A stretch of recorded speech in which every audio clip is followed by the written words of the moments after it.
எல்லாருக்கும் வணக்கம். இந்த லைட் வந்து ரொம்ப நாள் யூஸ் பண்ணாமல் அது ரிப்பேர் ஆகிருக்கு, எரிய மாட்டேங்குது. இதை நம்ம ஒர்க் பண்ண வைக்கிறதுக்கு ஏதாவது செய்ய முடியுமான்னு நம்ம ட்ரை பண்ணி பார்ப்போம். இப்போ இந்த லைட்டோடைய ஸ்க்ரூவை வந்து கழட்டி உள்ளே எப்படி அமைச்சிருக்கிறாங்க அப்படின்னு பார்க்கலாம்.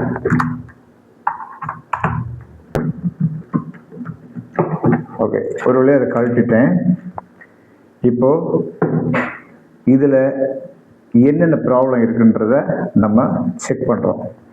இதில் பார்த்தீங்கன்னா இதில் ரீசார்ஜ் பண்ணுற ஏரியா வந்து கொஞ்சம் பேர்ன் ஆகிருக்கு.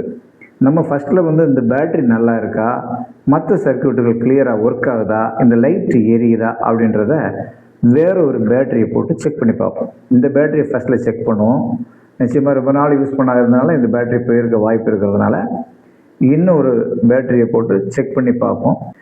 இது மல்டிமீட்டரு. இதை வச்சு இந்த பேட்டரியில் வந்து சார்ஜ் இருக்கா இல்லையான்றதை நம்ம கண்டுபிடிக்கிறதுக்கு ஃபஸ்ட்டில் என்ன பண்ணோம்னா, மல்டிமீட்டருடைய பொசிஷனை வந்து டிசி வோல்ட்டில் வைக்கணும். இது அநேகமாக 20 வோல்ட்டுக்குள்ளே இருக்கிறதுனால 20 வோல்ட் ரேஞ்சை நம்ம எடுத்துகிட்டு இந்த பேட்டரியுடைய மைனஸ் ப்ரோபில் மைனஸ் கனெக்டரில் மைனஸ் வச்சுட்டு ப்ளஸில் ப்ளஸ் வைக்கணும். இப்போ பார்த்தீங்கன்னா பிளாக் இருக்கிறது தான் பெரும்பாலும் மைனஸாக இருக்கும். அது மட்டும் இல்லாமல் இதில் மென்ஷன் பண்ணியிருக்காங்க மைனஸ்ன்னு. இப்போ செக் பண்ணி பார்க்குறோம், இதில் எந்த வோல்டேஜுமே காட்டலை. ஸோ இந்த பேட்ரி ரொம்ப நாள் யூஸ் பண்ணாததுனால இந்த பேட்ரி அவுட்டுன்றதை கன்ஃபார்ம் பண்ணிக்கிட்டோம். இப்போது இதுக்கு ஆல்டர்னேட்டாக இது மாதிரி ஒரு பேட்டரியை நம்ம கனெக்ட் பண்ணி பார்ப்போம். அப்போ வந்து நமக்கு அது என்ன ரியாக்ட் பண்ணுது, மற்ற போர்டில் மற்ற இடங்கள் வந்து ஒர்க் ஆகுதா, இந்த லைட்டு எரியுதா அப்படின்றத கன்ஃபார்ம் பண்ணிக்கலாம். இப்போ இந்த பேட்டரி நல்லா இல்லாததுனால இதுக்கு ஆல்டர்னேட்டாக வேறு ஒரு பேட்டரியை வந்து இந்த ப்ளஸ் மைனஸ் லைனில் வந்து கனெக்ட் பண்ணி பார்ப்போம். அதுக்கு ஃபஸ்ட்டில் இதை ரிமூவ் பண்ணிவிட்டு இது ஸ்லீவ் எடுத்துடணும்.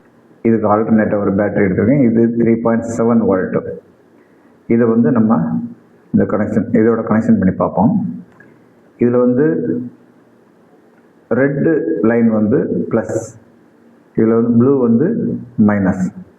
இந்த ப்ளூவை வந்து இந்த பிளாக்கோட கனெக்ட் பண்ணிவிட்டு ஜஸ்ட்டு நான் வந்து ஒரு சும்மா முறுக்கி விடுறேன். அப்புறமா அதை சால்டர் பண்ணிட்டு இப்போ வந்து கனெக்ட் பண்ண உடனே இந்த லைட்டு எரியுது. சுவிட்ச் ஆன்லேயே இருந்திருக்கும். ஆஃப் பண்ணோன்னா ஆஃப் ஆகுது. இது டிம்லையும் எரியுது, கொஞ்சம் பிரைட்டாகவும் எரியுது. இதை டைரெக்டாக கரண்டில் கொடுக்க முடியாது இருக்கிறதுனால இதுக்கு மாற்று வழியாக என்ன செய்யலாம்னா, ஒரு டிசி 5 வோல்ட், அதாவது சார்ஜர் அடாப்டர் மாதிரி இருந்தாலே போதும். அதில் எடுத்து இதில் ப்ளஸ் மைனஸில் கனெக்ட் பண்ணோன்னா இதை வந்து நம்ம வந்து ஈஸியாக வந்து ரீயூஸ் பண்ண முடியும். இப்போது இந்த 2 கான்டாக்டையும் சால்டர் பண்ணிட்டோம். இதில் நம்ம ஒரு இன்சுலேஷன் டேப்பை கொஞ்சம் கொஞ்சம் போட்டு விட்றோம். இப்போ நம்ம வந்து 2 டேப் அடிச்சிட்டோம். சேஃபாக இருக்கும்.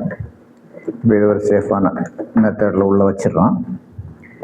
இப்போது ஜஸ்ட்டு க்ளோஸ் பண்ணிட்டு சும்மா ஜஸ்ட் செக் பண்ணி பார்க்கலாம். இப்போ பார்த்தீங்கன்னா எஸ், லைட் எரியுது, 2 இதுலேயும் எரியுது. இப்போ இதில் வந்து சப்ளை கொடுக்கறதுக்கு ஒரு போர்ட் இருக்குது.